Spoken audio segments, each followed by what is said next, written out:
In November of 2018, Mexico issued the regulations, and we received 25 product permits to export all of our portfolio of products into Mexico through our partner.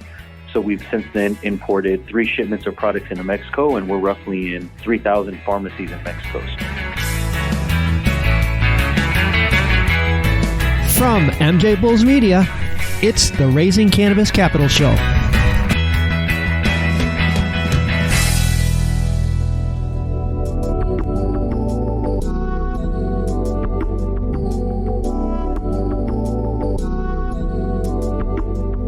Today in Raising Cannabis Capital, we are joined by Carlos Frias, the CEO of GL Brands. Carlos, welcome to the show. Thank you so much for having me. It's exciting. GL Brands is a publicly traded company, multinational cannabis hemp consumer package good company, and global house of brands, trading on the OTC under symbol FRLF.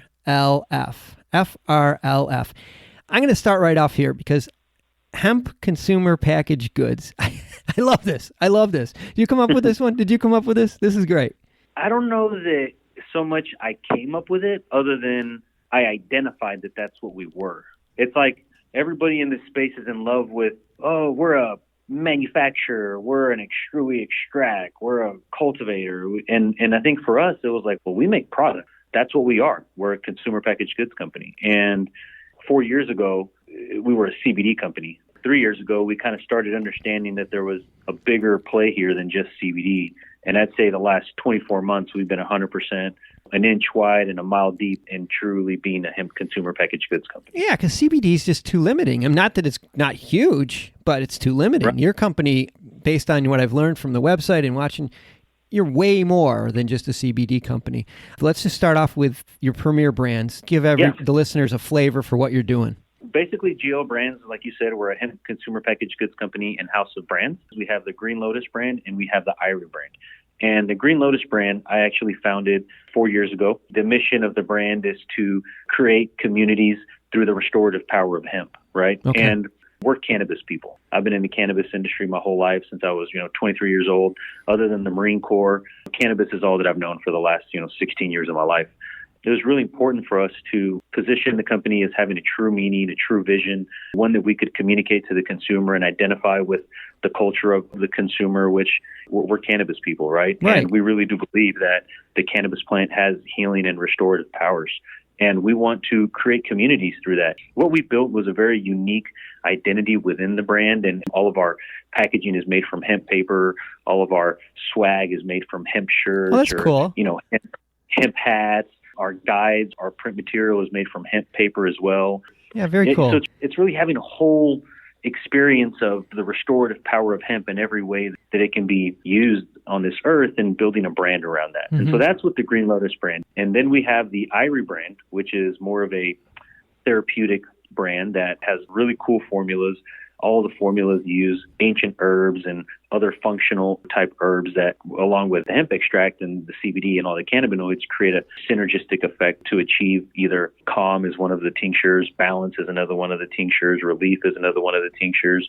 And so they use a lot of different ingredients such as like cat's claw, monk's fruit, other ingredients that on their own have therapeutic properties, and by blending them with CBD, it turbocharges the formula. The fact that you're in so many different retail places throughout the United States, you said at the beginning before we jumped on that you've been running sort of under the radar, just getting everything in place. But all your brands have really strong roots and real great distribution. The thing that excited me was that you're exporting your products to Mexico. That's really neat. Tell us about that. Man, Mexico. After about 1 year of having founded the Green Lotus products brand, Mexico passed medical cannabis legislation, which defined medical cannabis as cannabis having less than 1% THC. And us being in Texas, we're right across the border, the light bulb just kind of went off like, wow, that's hemp, right? So Mexico passed this law. They're calling hemp medical cannabis. We got to go figure out what the hell's going on.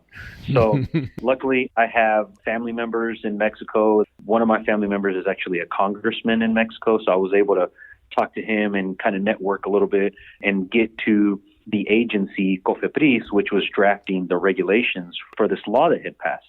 So we were able to communicate with Cofepris and understand kind of where they were trying to take the regulations and the industry. And at the same time, met a great distribution partner in Mexico, and they have 40,000 points of distribution in their network.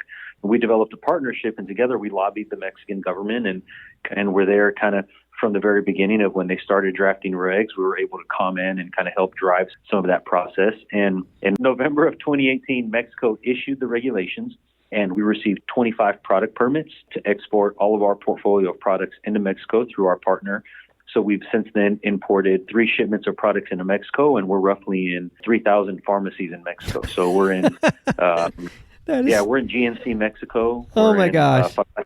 We're in Farmacia Isa, Mexico, which has 13 points of sale, and then 1,300 kind of independent pharmacies throughout the country. I mean, if you would have said like 10 years ago, hey, I'm going to interview a U.S. company who's going to export cannabis to Mexico. Right. I'd be like, what, are you kidding me? It's upside down. It is so funny. That is so funny. This is another thing I think is really unique to your company is that you're active in the futures market. You purchase a lot of hemp in advance so that you can lock in on your pricing. Yep. Yeah, so it's kind of interesting. Whenever we started the company, sourcing was a lot more difficult. Compartmentalized the market was, and you had pockets of growers and pockets of extractors, and nobody really had scale. And at that point, what we'd have to do to secure our crops was we would purchase hemp ahead of time on futures contracts. So we'd partner with farms and buy their crops on a futures contract, which at that time made a lot of sense because we would buy it at a discount because it was limited product, right? So we were buying hemp ahead of time, then we'd take that to our extraction partners who would then extract that into an oil for us, and then we would then make product out of it.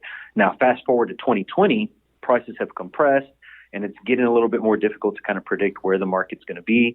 So we're getting a little bit more clever with kind of how we're doing our deals and kind of building in some floors and some mechanisms in the contracts that are going to keep us from being committed to a price today that will change drastically in 60 days. Because especially for all your stockholders, I'm sure they appreciate the stability of knowing that A, you're not going to run short on product, and B, you already know what your pricing is, which is great. I want to take a short break to play you a preview of our next episode and to thank our sponsors. It's kind of like when you go through seasons and things are down, people still want to go to the bar. They still want to do these things that are like, recreational. Well, we're stuck at home, so people can't recreate. So this is really perfect for us because these people are forced to stay at home. We've started a campaign, stay at home, press your own. It's been really, really good, and it's definitely taken the edge off knowing that, we're going to survive well through this pandemic. Tune in on Tuesday to hear a special Cannabis and Corona report with Ryan Meyer from Rosenbaum. And now let's get back to today's show. Let's jump forward. A lot of our listeners are curious about acquisitions. Is that still part of your growth strategy? Yeah, so I think that we will be looking at some acquisitions in the future. I think that ones that make sense and align with the mission and the vision of the company and our infrastructure. I think that we will be adding brands either organically or through acquisition here in the medium to long-term future. But yeah, definitely a part of our growth strategy. And really, I think that the way that we're looking at the world over the next 24 to 36 months is to be true to our mission and our vision of being a hemp consumer packaged goods company and beginning to, number one, building brand equity, right? Focusing all of our effort on building the equity in our brands. And how do we do that? We do that by creating experiences through our brands that connect with consumers. That's done through the design element of the brands, the packaging, the experience that people feel whenever they open the packaging and they go to your website and they chat with a customer service representative. And it's communicating those brand messages over and over and over way through experiences. So it's building the brand equity because at the end of the day, once hemp is on every shelf, the only thing that's going to have value is brand. Number two is to continue to expand our distribution network here in the United States and in Mexico and in other parts of the world. We want to conquer kind of one country at a time. We feel that we have a pretty good footprint in the United States. We're in about 1,700 points of sale. We just closed a really big retail pharmacy chain that is adding another 2,000 points of sale next month. So the future is really bright in the U.S. I think that we're projected to have anywhere from 5,000 to 6,000 points of sale in the U.S. at the end of 2020 calendar, and anywhere from 5,000 to 6,000 in Mexico. Wow. So it's continuing to open that footprint and open up new distribution channels for us through our brands. Wow, and then the last thing is that path to profitability, which is huge. And, we just closed a round, but that round was really to fund the merger of the business and taking the company public and all of the costs associated with taking the company public. And I think that for us, it's really important over the next 24 months to be very fiscally conservative and use our capital intelligently, because we do not want to become dependent on the capital markets. We want to have a self-sustainable, profitable business. Wow.